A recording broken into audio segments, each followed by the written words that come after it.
Please welcome Oprah Winfrey.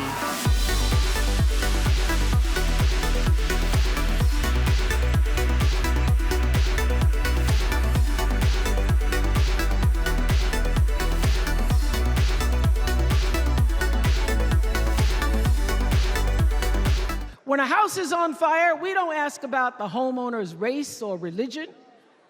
We don't wonder who their partner is or how they voted. No, we just try to do the best we can to save them.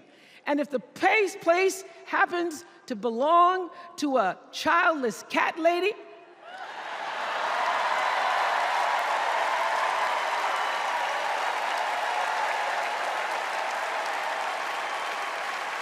well, we try to get that cat out too.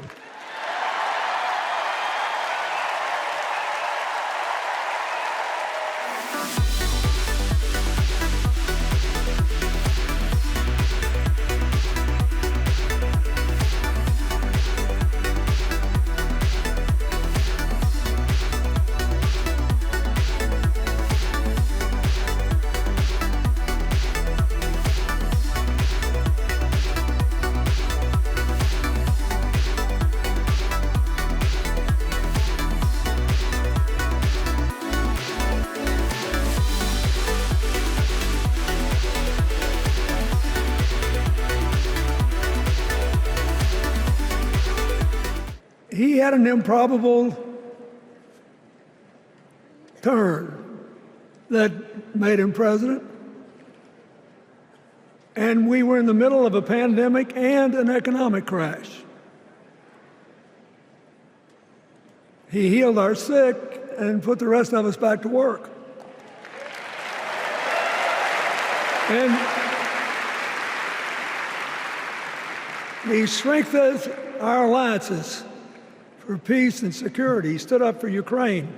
He's trying desperately to get a ceasefire in the Middle East.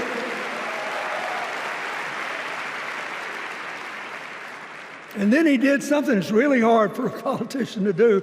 He voluntarily gave up political power. And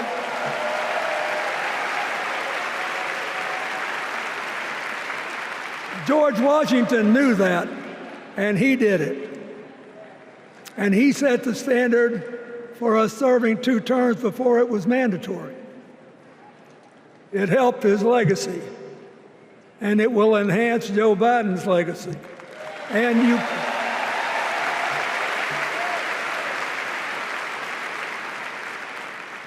And it's a stark contrast to what goes on in the other party.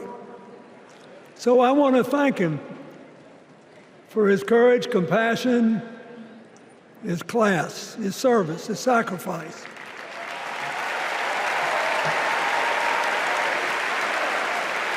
Joe Biden, thank you. And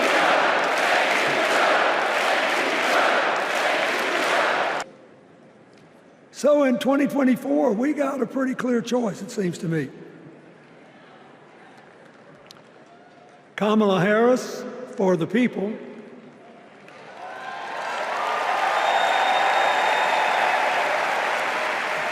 and the other guy who's proved even more than the first go-around that he's about me, myself, and I. I know which one I like better for our country.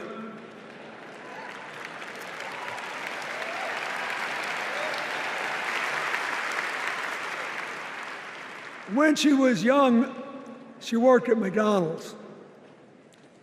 And she greeted every person with that 1,000-watt smile and said, "How can I help you?" Now she's at the pinnacle of power, and she's still asking, "How can I help you?"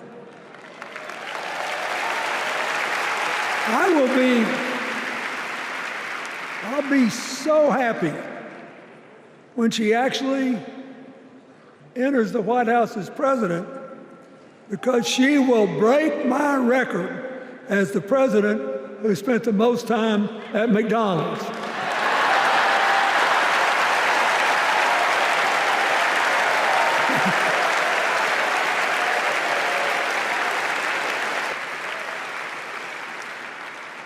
mean, look, what does her opponent do with his voice? He mostly talks about himself, right?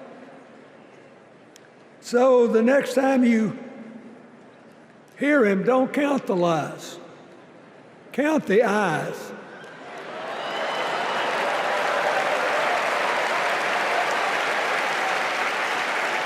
Count the eyes.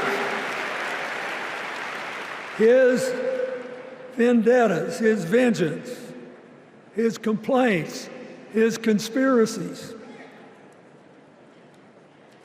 He's like one of those tenors opening up before he walks out on stage, like I did, trying to get his lungs open by singing, me, me, me, me, me, me.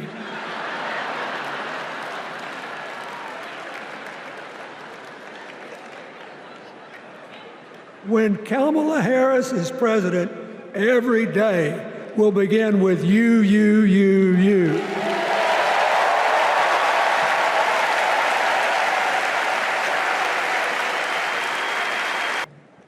And so, I want to say this from the bottom of my heart. I have no idea how many more of these I'll be able to come to. I started in '76, and I've been to every one since. But no, 72. Lord, I'm getting old. But here's what I want you to know.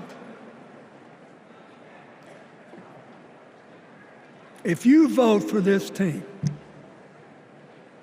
if you can get them elected and let them bring in this breath of fresh air, you will be proud of it for the rest of your life. Your children will be proud of it. Your grandchildren will be proud of it.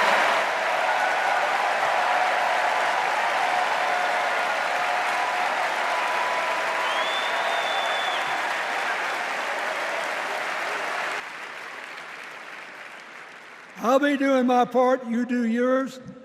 I'll see you when we're making a real joyful noise when the votes are counted. God bless you, and God bless America.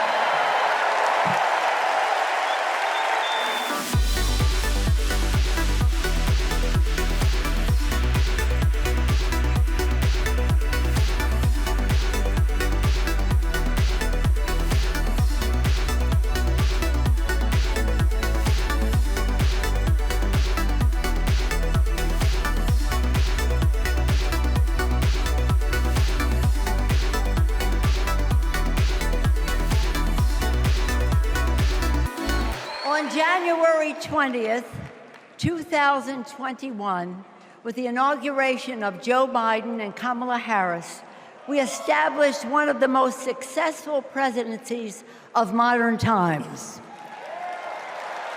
And we quickly proved that Democrats deliver. Millions of jobs, stronger infrastructure and rural broadband, a Biden child tax credit, rescuing human pensions, honoring our veterans, bold climate action, lowering the cost of prescription drugs, all thanks to President Biden's patriotic vision of a fairer America, doing so with liberty and justice for all. Thank you, Joe.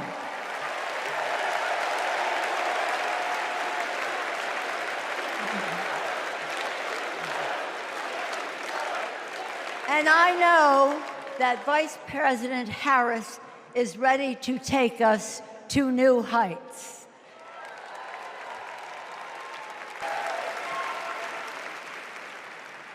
January 6th was a perilous moment for our democracy.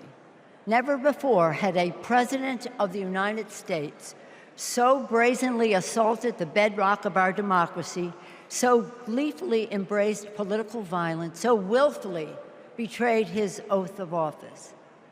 Let us not forget who assaulted democracy on January 6th. He did. But let us not forget who saved democracy that day. We did.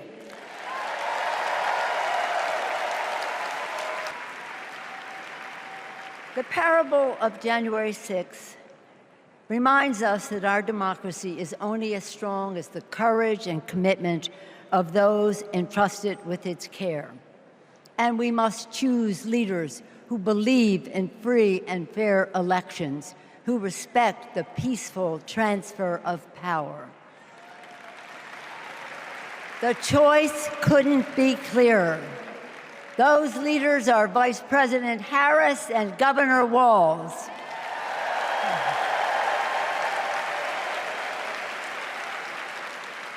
Now, in this election, we are called upon to do the same, to stand together, to reject autocracy, to choose democracy, and we will do so by electing a Democratic House with Hakeem Jeffries as Speaker of the House,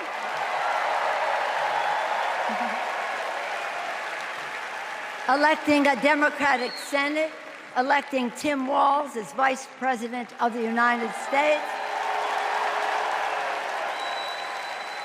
and electing Kamala Harris as the President of the United States.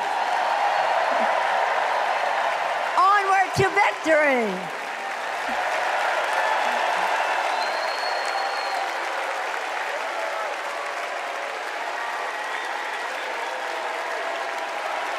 Please welcome Executive Director of the Democratic National Convention Committee, Alex Hornbrook, and Co-Chair of the Democratic National Convention, New Jersey Senator Cory Booker.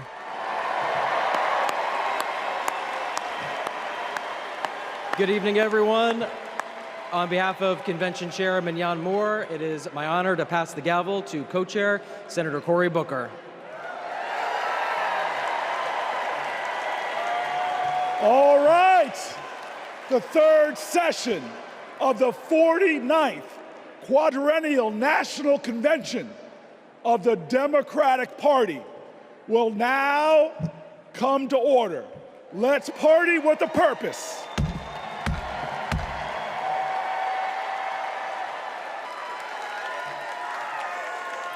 Please welcome Priest Sri. Let our hearts beat as one, all for the betterment of society.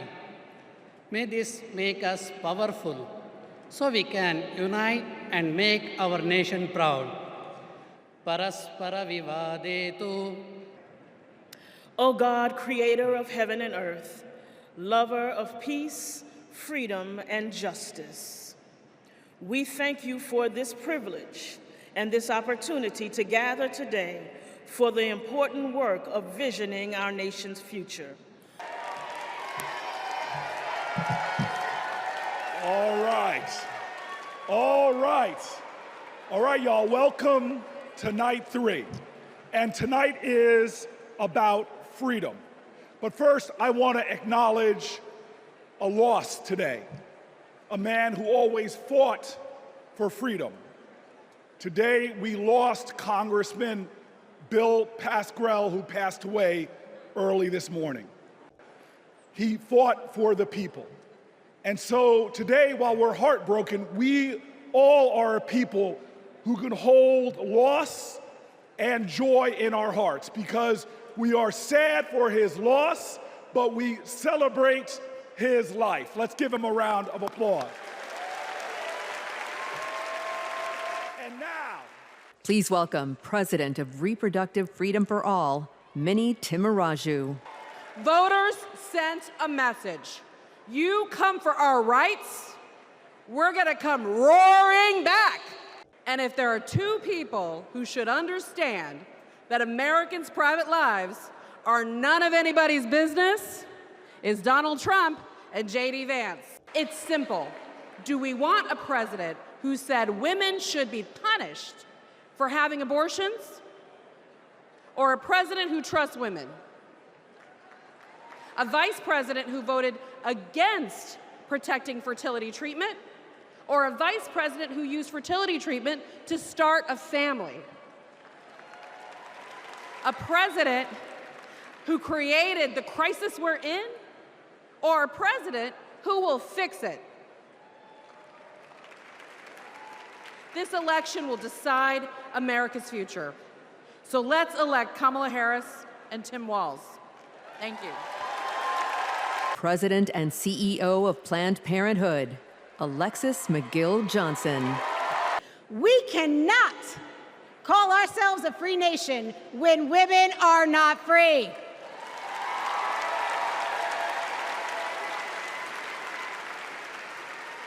More than 1 in 3 women and nearly half of all black women live in banned states. Donald Trump wants women to be less free and pregnancy to be more dangerous. But I'm here to tell you, in no way are Donald J. Trump and J.D. Vance more qualified than doctors and women to make these decisions. We decide.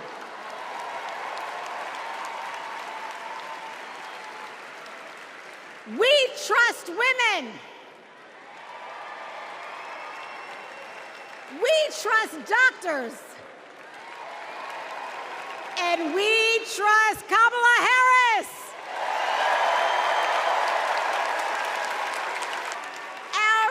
Our future is on the ballot. Our bodies are on the ballot. And come November 5th, we will decide this election.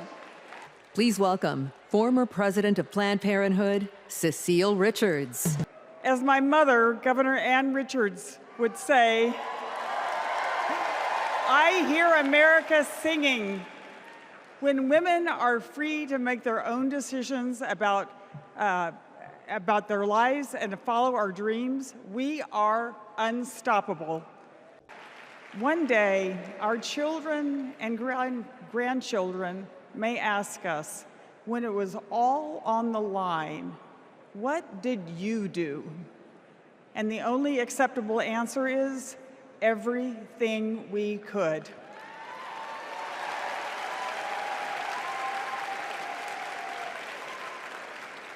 This is our time. This is our time. So let's go elect Kamala Harris and Tim Walz.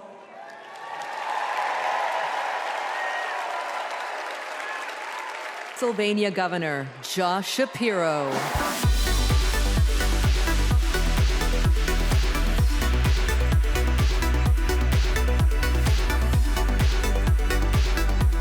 Donald Trump, a man with no guardrails, wants to take away our rights and our freedoms. And listen, while he cloaks himself in the blanket of freedom, what he's offering isn't freedom at all. And it's not real freedom that comes when she can join a union, marry who she loves, start a family on her own terms, breathe clean air, drink pure water, worship how she wants, and live a life of purpose where she is respected for who she is.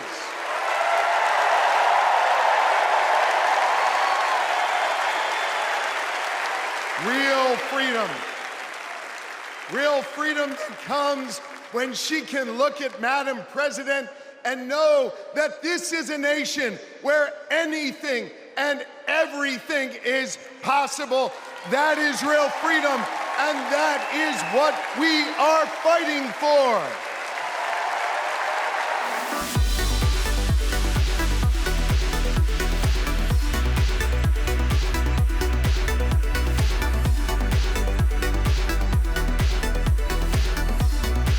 We broke up with you for a reason. Donald Trump can spin the block all he wants, but there's no reason for us to ever get back together.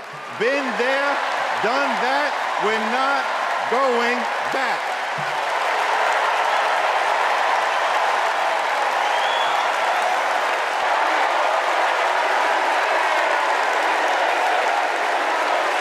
I am so proud to be here supporting my friend. But the real reason I am here is that deep down, I truly believe that as a woman of color and as a single mother of 3, it is incredibly important that I be appointed ambassador to Italy. That's how this works, right? That's like why I'm here. I've never been, I'm dying to go. And guys, I just really need a break. Yes. welcome. When she goes into that Oval Office, I guarantee you she will take all of us with her. All of us. The single mothers, the disabled veterans, the low-income folks who are dying to survive, the immigrants who are trying to work towards the promise of America. She will take us all. The farm workers, she will take us all with her.